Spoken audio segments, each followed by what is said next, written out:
The DC Universe's downfall, what went badly? The DC Universe was intended to create a franchise based on famous heroes and a cinematic powerhouse that would compete with Marvel. But rather than taking off and becoming great, it crashed hard. Why did it go wrong? The year 2013 saw the release of Man of Steel. With its gritty, conflicted, and visually spectacular aesthetic, Zack Snyder's vision remade Superman for a contemporary audience. Warner Bros. Recognized a chance to create a shared world in order to challenge Marvel's increasing supremacy, and they embraced the daring new interpretation of a famous hero.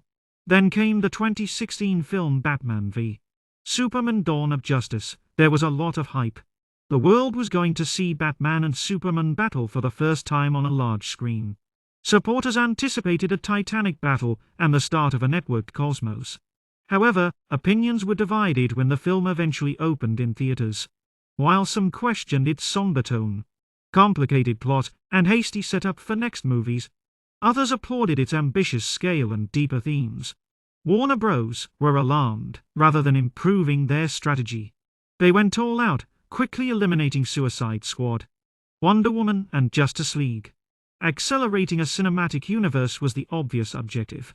However, a well-considered approach was lost in the haste to compete with Marvel. At this point, things began to unravel. Studio interference became a significant issue. Warner Bros. Started interfering with artistic choices following Batman v Superman's unfavorable reaction. Originally intended to be a gritty action movie, Suicide Squad was severely re-edited to become a gaudy, erratic jumble. Then the Justice League arrived. Because of a family tragedy, Zack Snyder, who had been guiding the DCU's vision, had to stand down. When Joss Whedon was hired in to finish the movie, he completely changed Snyder's original plan, adding awkward humor, reshoots, and tonally dissonant scenes. It was a Frankenstein of a film that neither casual viewers nor followers of Snyder liked. When Justice League failed to meet expectations, it was hard to overlook the DCEU's flaws. In contrast to Marvel, which had meticulously laid out its intricately linked universe, DC lacked a clear plan. The tone kept changing. The stories didn't feel cohesive, and the continuity wasn't consistent. Was Shazam meant to be light-hearted and humorous, or Man of Steel meant to be dark and serious? Really, no one knew. In spite of these obstacles, Warner Bros. Continued to go forward. Some movies, such as Wonder Woman and Aquaman, were successful, demonstrating that people were still interested in DC characters. However, that enchantment was not brought back by their follow-spoons, particularly Wonder Woman 1984. Though not in the same common universe as before, movies like The Batman and Joker shown that DC could still produce amazing stories. Then The Flash appeared, a film that was intended to start over and reset the DCU as a whole.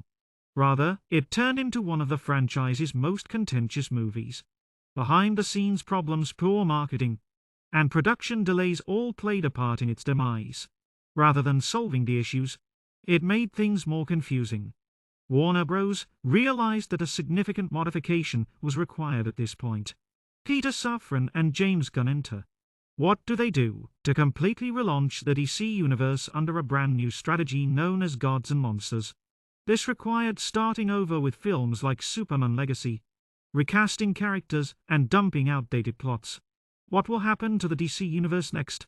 There is hope, on the one hand. With a new strategy and a clear vision, this reboot might finally provide DC with the consistency it sorely needs. However, viewers have witnessed too many failed attempts to get overly enthusiastic just yet. It will take time to rebuild trust. Will fans give DC another chance? That is the key question, or has the harm already occurred? The DC universe is undoubtedly at a turning point. It may emerge from the ashes or continue to serve as a warning about what occurs when studios put speed ahead of planning. What do you think? Were there times when the DC universe might have been saved? Or was its demise inevitable? What do you think? If you liked this in-depth analysis, please remember to like, subscribe, and check back for more. In the next one, I hope to meet you, and thanks for listening. That concludes our review for today, but the discussion is far from over. For more, leave a comment, hit like, and subscribe for more videos. Keep the magic of movies alive until the next time, signing off from FK Bytes.